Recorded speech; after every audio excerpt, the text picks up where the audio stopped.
Curious paths में आपका स्वागत है। आज आइए शोरगुल से दूर होकर महाभारत की दुनिया में चलते हैं। देवताओं और राजाओं के बीच एक शख्स ऐसा है जो अपनी जीत के लिए नहीं बल्कि अपने स्ट्रगल्स और सवालों के लिए जाना जाता है। उसका नाम कर्ण है।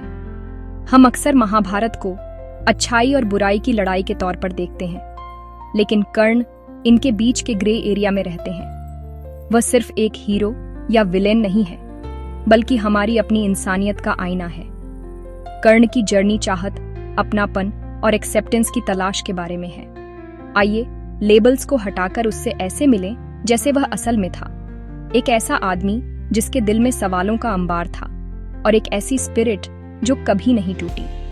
उसकी कहानी सिर्फ पुरानी हिस्ट्री नहीं है, बल्कि हमारी अपनी ख्वाहिशों और दर्द का रिफ्लेक्शन है। आज हम एम्पैथी और क्यूरियोसिटी के रास्ते पर चल रहे हैं। कर्ण के फैसलों के पीछे के क्यों को समझने की कोशिश कर रहे हैं। कभी कभी सबसे बड़ी लड़ाइयां हमारे अपने दिल के अंदर लड़ी जाती हैं। एक गहरी सांस लें। आइए कर्ण के जीवन की जर्नी शुरू करते हैं, जो सूर्य का पुत्र था और जो परछाइयों में चला। कल्पना कीजिए कि आप सूर्य के पुत्र के रूप में पैदा हुए हैं, अजय महानता के लिए बने। फिर भी कर्ण के पहले पल रिजेक्शन से भरे थे। उसकी माँ कुंती ने डर और शर्म के कारण उसे छोड़ दिया। शाही स्वागत के बजाय उसे नदी में बहा दिया गया। उसका जन्म सिद्ध अधिकार बह गया। एक सारथी के परिवार द्वारा पाला गया। कर्ण प्यार से पला बढ़ा, लेकिन हमेशा एक आउटसाइडर रहा। दुनिया ने केवल उसकी नीची स्थिति देखी, न कि उसके दिव्य मूल को। वह जो था और उसे कैसे देखा गया, इसके बीच का यह गैप उसका जीवन भर का संघर्ष बन गया। त्याग का उसका दर्द किसी भी दिव्य उपहार से ज्यादा उसे आकार दिया। कर्ण की कहानी शक्ति से नहीं, बल्कि एक बच्चे की अपनेपन की चाहत से शुरू होती है। वह दिव्यता से चिह्नित था, लेकिन उसकी मानवता से परिभाषित था।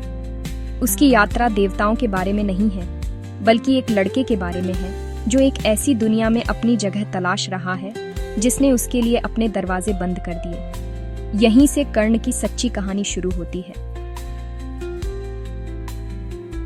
क्या आपने कभी ऐसा महसूस किया है कि आप एक बाहरी व्यक्ति हैं, जिसे आप असल में हैं, उसके लिए देखा नहीं गया? वही कर्ण का जीवन था। हमेशा किनारे पर, कभी पूरी तरह से स्वीकार नहीं किया गया। जब उसने अर्जुन को चुनौती दी, तो उसकी स्किल को उसकी काबिलियत के कारण नहीं, बल्कि उसके जन्म के कारण खारिज कर दिया गया। सार्वजनिक रूप से शर्मिंदा किया गया। उसे वह मान्यता नहीं मिली जिसकी उसे लालसा थी। देखे जाने और स्वीकार किए जाने की यह चाहत उसकी महत्वाकांक्षा को बढ़ावा देती थी। कर्ण का संघर्ष यूनिवर्सल है। हम सभी चाहते हैं कि हमें उस रूप में पहचाना जाए जो हम हैं, न कि उन लेबल्स के लिए जो समाज हमें देता है। उसका अपनापन पाने की तलाश हमारी अपनी है, जो एक एपिक पैमाने पर बढ़ाई गई है। कर्ण हर उस व्यक्ति के लिए खड़ा है जिसने कभी कहना चाहा है, मुझे देखो, मैं लायक हूं। कर्ण का जीवन पहचान और गरिमा की तलाश था। सूत पुत्र कहकर उसे उसकी प्रतिभा के बावजूद सम्मान नहीं दिया गया। द्रोणाचार्य द्वारा अस्वीकृत, उसने परशुराम की तलाश की। युद्ध कला सीखने के लिए खुद को एक ब्राह्मण के रूप में प्रच्छन्न किया। उसकी भक्ति पौराणिक थी।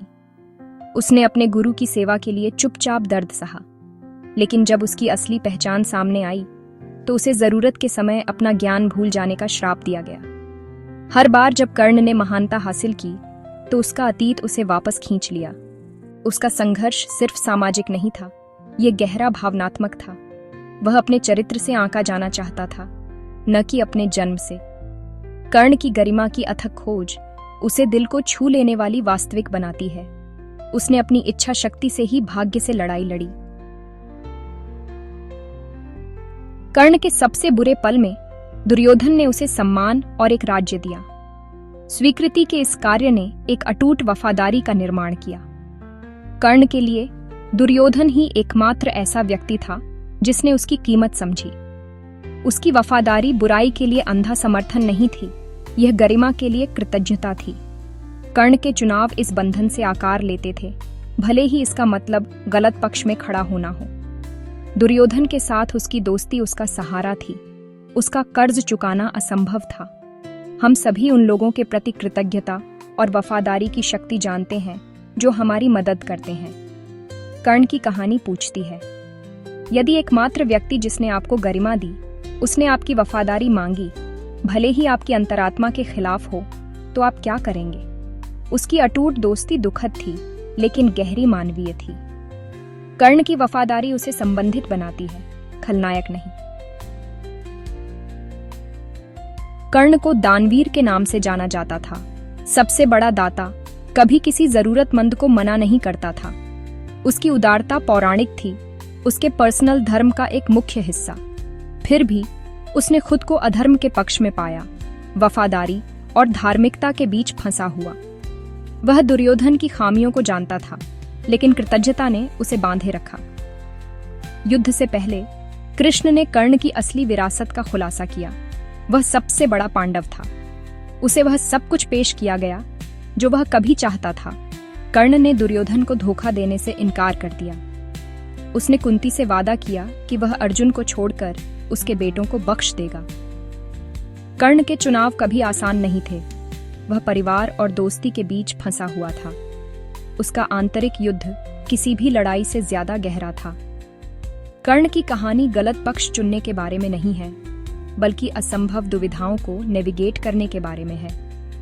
उसकी मानवता, वफादारी, सम्मान और प्यार के बीच के संघर्ष में निहित है। कर्ण परफेक्ट नहीं था। उसका दर्द कभी कभी कड़वाहट में बदल जाता था। द्रौपदी के अपमान में उसकी भूमिका उसके चरित्र पर एक काला धब्बा है। अर्जुन के साथ गर्व और प्रतिद्वंद्विता ने उसे कभी कभी अंधा कर दिया। वह दुर्योधन के साथ खड़ा था, भले ही उसकी अंतरात्मा ने विरोध किया होगा। ये एक त्रुटिहीन हीरो के कार्य नहीं है, बल्कि एक घायल व्यक्ति के हैं। फिर भी कर्ण ने कभी अपने विकल्पों से मुंह नहीं मोड़ा। उसने उनके परिणामों को स्वीकार किया। उसकी खामियां उसे वास्तविक बनाती हैं, कम नहीं। एक परफेक्ट हीरो एक आदर्श है, एक त्रुटिपूर्ण हीरो हमारा अपना प्रतिबिंब है। कर्ण की कहानी प्रामाणिकता के बारे में है, त्रासदी के बारे में नहीं। वह प्रकाश और छाया, दिव्य और नश्वर, महान और त्रुटिपूर्ण का एक मोज़ेक है। कर्ण की यात्रा हमें समझने के लिए आमंत्रित करती है, न्याय करने के लिए नहीं, और अपने स्वयं के संघर्षों के लिए करुणा खोजने के लिए।